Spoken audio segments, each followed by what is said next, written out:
Hello friends, मैं हूं डॉली और मेरे चैनल में आपका बहुत बहुत स्वागत है। तो आज मैं आपके लिए लेकर आई हूं व्रत के लिए बहुत ही टेस्टी और चटपटा नाश्ता, जिसे खा के आपका पेट भी भरेगा और मन भी। वैसे भी आप साबूदाने की खिचड़ी या फिर कुट्टू के आटे की पूड़ी खा के बोर हो गए होंगे, तो इस नए नाश्ते को एक बार बना के ज़रूर देखिएगा। ये बहुत ही ज़्यादा क्रिस्पी बन के तैयार होता है। तो अगर आज की रेसिपी आपको मेरी पसंद आए तो इसे लाइक शेयर ज़रूर कीजिएगा, और मेरे चैनल पे नए हैं तो प्लीज़ प्लीज़ प्लीज़ मेरे चैनल को सब्सक्राइब ज़रूर करें। तो देर किस बात की, चलिए बनाना शुरू कर देते हैं।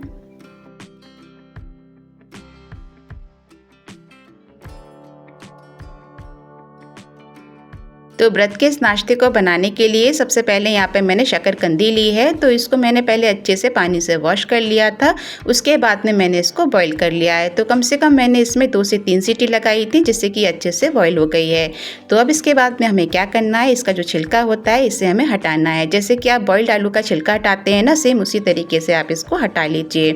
तो जब भी आप शकरकंदी लें तो इस बात का ध्यान दें कि उसमें रेशे बिल्कुल भी नहीं होने चाहिए, क्योंकि अगर उसमें रेशे होंगे ना तो हमारा जो नाश्ता है बिल्कुल भी अच्छा नहीं बनेगा। अब इसके बाद में हम इसको कद्दूकस कर लेंगे।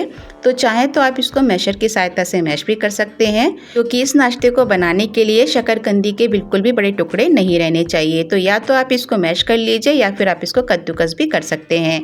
तो लीजिए, मैंने यहाँ पे इसको कद्दूकस कर लिया है। अब इसमें हम कुछ चीज़ें ऐड करेंगे, क्योंकि वैसे भी हम इसको व्रत के लिए बना रहे हैं तो हम इसमें ज़्यादा चीज़ें डालने की ज़रूरत नहीं है। तो मैंने यहाँ पे डाली है हरी मिर्च बारीक काट के, थोड़ी सी मैंने यहाँ पे अदरक डाल दी है। तो अगर आप अदरक खाते हैं तो डालिए, नहीं खाते हैं तो इसको स्किप कर दीजिए। सेंधा नमक डाल देंगे और थोड़ा सा इसमें डाल देंगे बारीक कटा हुआ हरा धनिया। अब इसके बाद में यहाँ पे मैंने मूंगफली ली है, जिसको कि मैंने रोस्ट कर लिया था और रोस्ट करने के बाद में पीस लिया है। तो इसको भी हम डाल देते हैं। और यहाँ इसके बाद में मैं इसमें सौंफ डाल रही हूँ। तो मैंने सौंफ को थोड़ा सा दरदरा पीस लिया है। तो अगर आप व्रत में सौंफ नहीं खाते हैं तो आप इसको स्किप कर दीजिए। तो अब इसको हम अच्छे से मिला लेंगे, जिससे कि सारे जो मसाले हैं वो हमारे शकरकंदी में अच्छे से मिक्स हो जाएं। तो जो भी चीज़ आप इसमें नहीं डालना चाहते हैं, जो भी आप व्रत में नहीं खाते हैं, उसको आप रहने दीजिए, मत डालिए।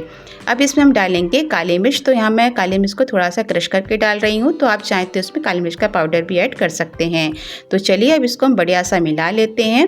और मिलाने के बाद में हम इसको थोड़ा सा हाथ में लेंगे और इसको हम पहले थोड़ा सा गोलाई में बनाएंगे। गोलाई में करने के बाद में हम इसको चपटा कर देंगे।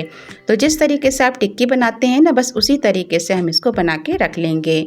तो ये नाश्ता बहुत ही ज़्यादा बढ़िया बन के तैयार होता है, और इतनी जल्दी बन के तैयार हो जाता है कि आपको ज़्यादा बनाने में टाइम भी नहीं लगेगा। सिर्फ 10 मिनट से ज़्यादा इस नाश्ते को बनाने में नहीं लगते। इसी तरीके से हम सारे बना के रख लेंगे। तो अगर आपको शकरकंदी पसंद नहीं है तो आप इसकी जगह आलू का भी यूज़ कर सकते हैं। तो बस आपको क्या करना है, जैसे आपने शकरकंदी को बॉईल किया है ना, सेम उसी तरीके से आप आलू को भी बॉईल कर लीजिए। और इसी तरीके से जो भी हमने इसमें चीज़ें डाली हैं वो आप डाल के बना लीजिए, वो भी बहुत ही ज़्यादा टेस्टी बन के तैयार होता है। तो यहाँ मैंने सारी बना के रख ली हैं। तो अब इसके बाद में हम इसका एक घोल बना के तैयार करेंगे। तो इसके लिए मैंने यहाँ पर एक बोल लिया है और उसमें हम डालेंगे कम से कम 4 बड़े चम्मच के करीब सिंघाड़े का आटा।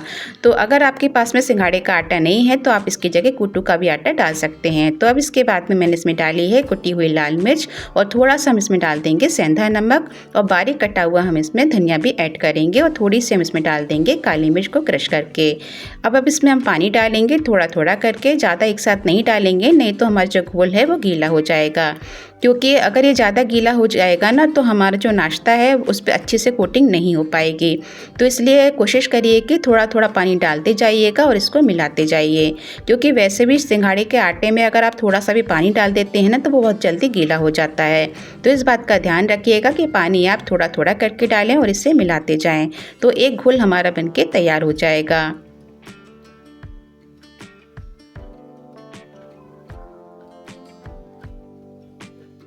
तो ये जो घोल है वो ना तो ज़्यादा गाढ़ा होना चाहिए और ना ही ज़्यादा पतला होना चाहिए। तो ये देखिए, इस तरीके का हमें इसका घोल बना के तैयार करना है।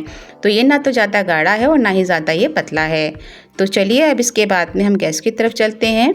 तो गैस पर हम एक फ्राई पैन रखेंगे और उसमें हम थोड़ा सा घी डालेंगे। तो यहाँ मैं कम से कम 2 बड़े चम्मच के करीब घी डाल रही हूँ। तो अगर आप व्रत में मूंगफली का तेल खाते हैं तो आप घी की जगह मूंगफली के तेल में इसको फ्राई कर लीजिए, लेकिन अगर आप इसको घी में फ्राई करेंगे तो ये बहुत ही ज़्यादा टेस्टी बन के तैयार होगा। अब जो हमने टिक्की बना के रखी थी उसको हम घोल में अच्छे से लपेटेंगे, और जो हमारा घी गर्म हो चुका है उसमें हम इसको रख देंगे, और गैस की फ्लेम को मीडियम पे रखेंगे। वैसे भी ये बहुत जल्दी सिक जाता है, इसे सिकने में बिल्कुल भी टाइम नहीं लगता है क्योंकि ऑलरेडी जो शकरकंदी है वो हमारी पकी हुई है। बस इसकी जो कोटिंग है उसी को हमें पकाना है, अच्छे से गोल्डन ब्राउन होने तक हम इसको सेक लेंगे। तो ऊपर से हम इसके घी डालते जाएंगे जिससे कि ऊपर से भी हल्का सा सिक जाए, जिससे कि पलटने में जो हमारा जो घोल है ना वो फैलेगा नहीं। अब ये एक तरफ से सिक चुका है तो चलिए अब इसको हम पलट देते हैं, दूसरी तरफ भी हम इसको अच्छे से सेक लेंगे जब तक ये गोल्डन ब्राउन नहीं हो जाता। तो ये देख रहे होंगे आप कि ऊपर से कितने अच्छे तरीके से गोल्डन ब्राउन हो चुका है। तो इसको हम दोनों तरफ से अच्छे से पलटते हुए सेक लेंगे। ये नाश्ता बहुत ही ज़्यादा क्रिस्पी बनके तैयार होता है, लेकिन इस नाश्ते को आप गर्मा गर्म ही खाइएगा तब ये खाने में बढ़िया लगेगा।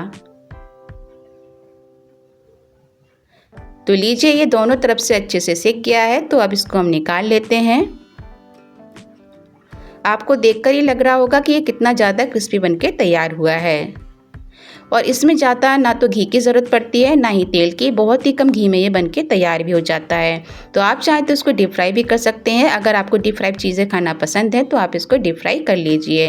वैसे तो इसमें बहुत कम घी की ज़रूरत है, तो बहुत कम घी में जब काम चल जाए तो ज़्यादा तेल या घी खाने की ज़रूरत नहीं है और ये बढ़िया सा हमारा गोल्डन ब्राउन होकर तैयार भी हो जाएगा। तो देख रहे होंगे कितना बढ़िया सा गोल्डन ब्राउन हो चुका है। तो बाकी के भी यहाँ मैंने अच्छे से सेक के रख लिए हैं। तो चलिए अब इसको हम सर्व करते हैं। तो मैंने इसको सर्व किया है इमली की चटनी के साथ में। तो ये जो इमली की चटनी है वो मैंने व्रत के लिए ही बनाई है और इसमें व्रत की सारी चीज़ें डली हुई हैं। तो बढ़िया सा हमारा जो व्रत का नाश्ता है वो बनके तैयार है। तो इस नाश्ते को आप भी एक बार ज़रूर ट्राई करके देखिएगा। वो ये बहुत ही ज़्यादा क्रिस्पी बनके तैयार होता है, खाने में चटपटा भी है। तो आप चाहें तो इसको बिना व्रत के खाइए या फिर व्रत के लिए बना लीजिए, बहुत ही ज़्यादा टेस्टी है। तो आज की रेसिपी आपको कैसी लगी नीचे कमेंट बॉक्स में लिख के ज़रूर बताइए। पसंद आई हो तो एक लाइक ज़रूर कर दीजिए और मेरे चैनल पे नए हैं तो प्लीज़ प्लीज़ प्लीज़ मेरे चैनल को सब्सक्राइब ज़रूर करें। तो फिर से मिलूँगी एक नई रेसिपी के साथ में, तब तक के लिए bye bye and take care.